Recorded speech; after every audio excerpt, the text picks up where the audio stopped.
2 peso coin, 1890 to 1990. Ika-100 taong kaarawan, Elpidio Quirino. Yan, 2 pesos natin dati, ang laki.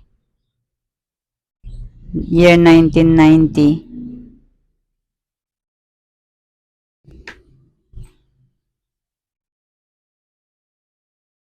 Year 1891 to 1991 naman, Jose P. Laurel. 2 peso coin.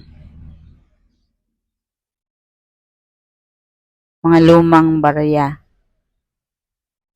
Tapos, ito, ay, yung buko pala. Ito na siya, naging Andres Bonifacio. 1989. Mas nauna pala to, 1989. Tapos 1990, 1991. 2 peso coin.